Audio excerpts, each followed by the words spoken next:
ಸತ್ಯಂ ಶಿವಂ ಸುಂದರಂ. ನಾನು ಸಖತ್ ಹರಿಶ್ಚಂದ್ರ. ನನಗೆ UI ಮೂವಿ ಕೊನೆಗೂ ಅರ್ಥವಾಗಿದೆ. ನನಗೆ ಆದಂತಹ ಅರ್ಥ ಇನ್ನು ಯಾರಿಗೂ ಆಗ್ಲಿಕ್ಕೆ ಸಾಧ್ಯವಿಲ್ಲ.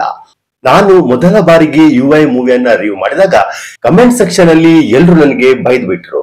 ಅದಕ್ಕೋಸ್ಕರ ನಾನು ಮತ್ತೊಮ್ಮೆ UI ಮೂವಿಯನ್ನು ನೋಡಿ ಅಂಡರ್ಸ್ಟ್ಯಾಂಡ್ ಮಾಡ್ಕೊಂಡೆ. ಪ್ರಜಾಕೀಯ ಪಕ್ಷದ ಫ್ಯೂಚರ್ ಅನ್ನು ಈ ಸಿನಿಮಾದಲ್ಲಿ ಮೆಟಾಫರಕ್ ಆಗಿ ತೋರಿಸಲಾಗಿದೆಯಾ? ಹೌದು, ನನಗೆ ಅದೇ ರೀತಿ ಅರ್ಥ ಆಗಿದೆ. ನಾನಿದನ್ನ ನಿಮಗೆ ಸೀನ್ ಬೈ ಸೀನ್ ಎಕ್ಸ್ಪ್ಲೇನ್ ಮಾಡ್ತೇನೆ. ವಿಡಿಯೋವನ್ನ ಕಂಪ್ಲೀಟ್ ನೋಡಿ ನೀವು ಕೂಡ ಇದನ್ನು ಅರ್ಥ ಮಾಡ್ಕೊಳ್ಳಿ. ಕತೆ ಪ್ರಾರಂಭವಾಗುವಾಗ ಒಂದು ಗರ್ಭಿಣಿ ಹೆಂಗಸು ಒಂದು ಮಗುವಿಗೆ ಜನ್ಮ ಕೊಡ್ತಾಳೆ. ಈ ಮಗುವೆ ನೋಡಿ ಪ್ರಜಾಕೀಯ ಪಕ್ಷ ಹುಟ್ಕೊಳ್ಳುತ್ತೆ. ಆದ್ರೆ ಪ್ರಜಾಕೀಯ ಪಕ್ಷ ಒಳ್ಳೆ ಪಕ್ಷವೋ ಕೆಟ್ಟ ಪಕ್ಷವೋ, ಇದು ಜನಹಿತವಾಗಿ ಕೆಲಸ ಮಾಡುವಂತ ಪಕ್ಷವೋ ಅಥವಾ ಜನರ ವಿರುದ್ಧವಾಗಿ ಕೆಲಸ ಮಾಡುವಂತ ಪಕ್ಷವೋ ಅನ್ನೋದನ್ನ ಮುಂಬರುವ ಕಥೆಯಲ್ಲಿ ಎಕ್ಸ್ಪ್ಲೇನ್ ಮಾಡಲಾಗಿದೆ. ಮಗು ಬೆಳೆದು ದೊಡ್ಡವನಾಗುತ್ತಾನೆ. ಅವನೇ ಸಿನಿಮಾದ ಹೀರೋ ಸತ್ಯ. ಸಿನಿಮಾದ ಒಂದು ಸೀನ್ ಅಲ್ಲಿ ರೌಡಿಗಳು ಒಬ್ಬ ಹುಡುಗನಿಗೆ ಹೊಡೆಯಲು ಬರುತ್ತಾರೆ.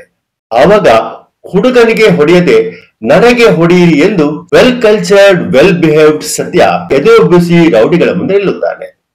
ರೌಡಿಗಳು ಸತ್ಯನಿಗೆ ಸಿಕ್ಕಾಪಟ್ಟೆ ಹೊಡೆಯುತ್ತಾರೆ. ಪ್ರಜಾಕೀಯ ಪಕ್ಷ ಮಾತ್ರ ಜನಗಳನ್ನು ಎಲ್ಲಾ ತೊಂದರೆಯಿಂದ ಹೊರತರಲು ಸಕ್ಷಮವಾಗಿರುವ ಪಾರ್ಟಿ ಅಂತ ಹೇಳಿ ಈ ಸೀನ್ ನಲ್ಲಿ ಸತ್ಯನ ಮುಖಾಂತರ ತೋರಿಸಲಾಗಿದೆ.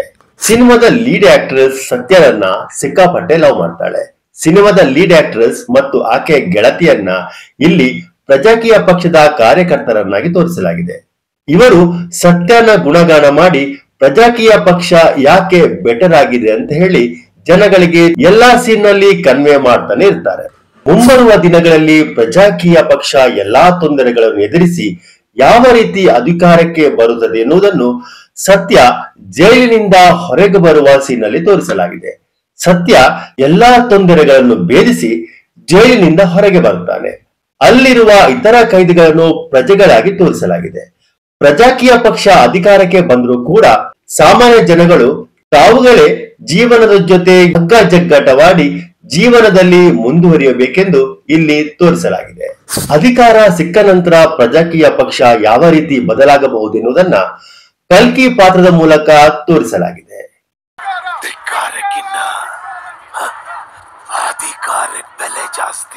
ಪಕ್ಷ ಗೆದ್ರೆ ಅಧಿಕಾರ ಸಿಕ್ಕರೆ, ಅಧಿಕಾರ ಜೊತೆಗೆ ಹಣ ಬಂದ್ರೆ ಯಾವ ಮನುಷ್ಯನು ಕೂಡ ಚೇಂಜ್ ಆಗುತ್ತಾನೆ ಎಂಬುದು ಇಲ್ಲಿ ತೋರಿಸಲಾಗಿದೆ. ನೆಗೆಟಿವ್ ಆಗಿ ಬದಲಾದಂತಹ ಪ್ರಜಾಕೀಯ ಪಕ್ಷದ ನಾಯಕ ಯಾವ ರೀತಿ ಜನರೊಂದಿಗೆ ವರ್ತಿಸಬಹುದು ಎನ್ನುವುದನ್ನ ಇಲ್ಲಿ ತೋರಿಸಲಾಗಿದೆ.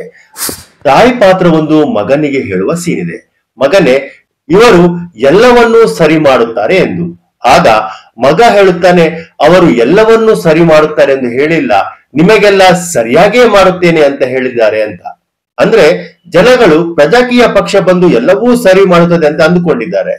ಆದ್ರೆ ಈಗಿನ ಜನರೇಷನ್ಗೆ ಅದೆಲ್ಲ ಸಾಧ್ಯವಿಲ್ಲವೆಂಬುದು ಗೊತ್ತಿದೆ ಎಂದು ಆ ಹುಡುಗನ ಮೂಲಕ ತೋರಿಸಲಾಗಿದೆ. ಪ್ರಜಾಕೀಯ ಪಕ್ಷ ಅಧಿಕಾರಕ್ಕೆ ಬಂದು ಹಲವಾರು ವರ್ಷಗಳ ನಂತರ ಜನಗಳ ಸ್ಥಿತಿ ಹೇಗಿರುತ್ತೆ ಅನ್ನೋದನ್ನ ಇಲ್ಲಿ ಕೊನೆಯ ಸೀನಲ್ಲಿ ತೋರಿಸಲಾಗಿದೆ. ಜನಗಳಿಗೆ ತಿನ್ನಲು ಆಹಾರವಿಲ್ಲದೆ ಬೆತ್ತಲೆಯಾಗಿ ಕೆಟ್ಟ ಸ್ಥಿತಿಯಲ್ಲಿ ತೋರಿಸಲಾಗಿದೆ.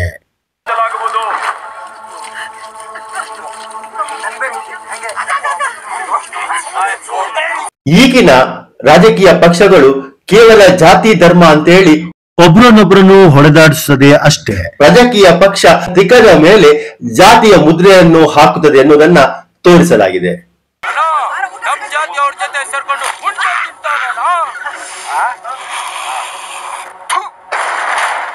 ಅವರವರ ಮಕ್ಕಳಿಗೆ ಜಾತಿ ಮುದ್ರೆಯನ್ನು ಕಡ್ಡಾಯವಾಗಿ ಹೇಗಿದೆ ಅಲ್ವಾ? ಇದೇ ತಾನೇ ತೋರಿಸಿರುವುದು. ನಾನು ಇದನ್ನು ಈ ರೀತಿ ಯಾಕೆ ರಿವ್ಯೂ ಮಾಡ್ತಿದ್ದೇನೆ ಅಂದ್ರೆ, ಚಿತ್ರರಂಗದವರನ್ನು ಮತ್ತು ರಾಜಕೀಯದವರನ್ನು ಯಾವತ್ತೂ ನಂಬಬೇಡಿ.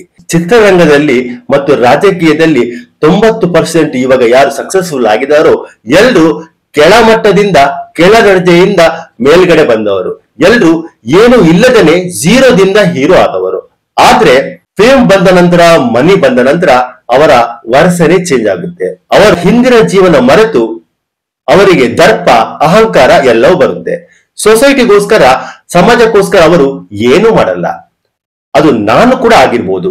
ನಾಳೆ ನಾನು ಕೂಡ ಚಿತ್ರರಂಗಕ್ಕೆ ಬಂದ್ರೆ ಅಥವಾ ಪಾಲಿಟಿಷಿಯನ್ ಆದ್ರೆ ನಾನು ಕೂಡ ಸಕ್ಸಸ್ ಸಿಕ್ಕಾಗ, ಹಣ ಬಂದಾಗ ನನ್ನ ವರ್ಷ ಕೂಡ ಚೇಂಜ್ ಆಗುತ್ತೆ. ಜನ ಸರಿ ಇಲ್ಲ, ವ್ಯವಸ್ಥೆ ಸರಿ ಇಲ್ಲ, ಪಾಲಿಟಿಷಿಯನ್ ಸರಿ ಇಲ್ಲ ಅಂತ ಹೇಳಿ ತಮ್ಮ ಸಿನಿಮಾದ ಮೂಲಕ ತೋರಿಸಲು ಹೊರಟಿರೋ ಉಪೇಂದ್ರ ಅವರು ಸರಿಯಾಗಿದ್ದಾರಾ ಅಂತ ಹೇಳಿ ನನ್ನ ಪ್ರಶ್ನೆ. ಉಪೇಂದ್ರ ಅವರು ಕರ್ನಾಟಕದಿಂದ ಕೋಟಿ ಕೋಟಿ ಸಂಪಾದನೆ ಮಾಡಿದ್ದಾರೆ. ಆದ್ರೆ ಕರ್ನಾಟಕ ಜನತೆಗೆ ಅವರು ಯಾವ ರೀತಿಯ ಕೆಲಸಗಳನ್ನು ಮಾಡಿದ್ದಾರೆ ಎನ್ನುವುದು ನನ್ನ ಪ್ರಶ್ನೆ. ಕರ್ನಾಟಕ ಬೇಡ, ತಾವು ಹುಟ್ಟಿರುವ ಊರಿಗೆ ಯಾವ ರೀತಿಯ ಕೆಲಸಗಳನ್ನು ಮಾಡಿಕೊಟ್ಟಿದ್ದಾರೆ, ಎಲ್ಲವನ್ನು ಸರ್ಕಾರವೇ ಮಾಡ್ಬೇಕಂತಿಲ್ಲ. ತಮ್ಮ ಹುಟ್ಟೂರಲ್ಲಿ ಸರ್ಕಾರಿ ಸ್ಕೂಲ್ ರಿಪೇರಿ ಆಗಿರ್ಬೋದು, ಸರ್ಕಾರಿ ಹಾಸ್ಪಿಟಲ್ಗಳ ರಿಪೇರಿ ಆಗಿರ್ಬೋದು, ರೋಡ್ ರಿಪೇರಿ ಆಗಿರ್ಬೋದು, ಇಂತ ಸಣ್ಣ ಪುಟ್ಟ ಸೇವೆಗಳನ್ನು ಸಕ್ಸಸ್ಫುಲ್ ಆದವರು, ಕೋಟಿ ಕೋಟಿ ಸಂಪಾದನೆ ಮಾಡಿದವರು ಮಾಡ್ಬೋದು. ಆದ್ರೆ ಅವರು ಮಾಡಲ್ಲ, ಜನಗಳಿಗೆ ಉಪದೇಶ ಮಾತ್ರ ಮಾಡ್ತಾರೆ. ಜಗತ್ತು ಹೀಗೆ ಇರುವುದು, ಅದನ್ನು ಯಾವೊಬ್ಬನು ಬಂದು ಬದಲಿಸ್ತಾರೆ ಅಂದ್ರೆ ಸಾಧ್ಯನೇ ಇಲ್ಲ. ಈ ಚಿತ್ರದಲ್ಲಿ ಮೊದಲ ಸೀನ್ ಅಲ್ಲಿ ಈವಾ ಮತ್ತು ಆಡಮ್ ಅನ್ನು ತೋರಿಸಲಾಗಿದೆ. ದೇವರು ಮನುಷ್ಯರನ್ನು ಹುಟ್ಟಿಸಿದಾಗ ಅವರಿಗೆ ಒಳ್ಳೆ ಮನಸ್ಸು ಕೊಟ್ಟು ಒಳ್ಳೆ ಮನುಷ್ಯರನ್ನಾಗಿ ಹುಟ್ಟಿರಿಸ್ತಾರೆ. ಅಲ್ಲೊಂದು ಆಪಲ್ ಕೂಡ ಇಟ್ಟಿರ್ತಾರೆ.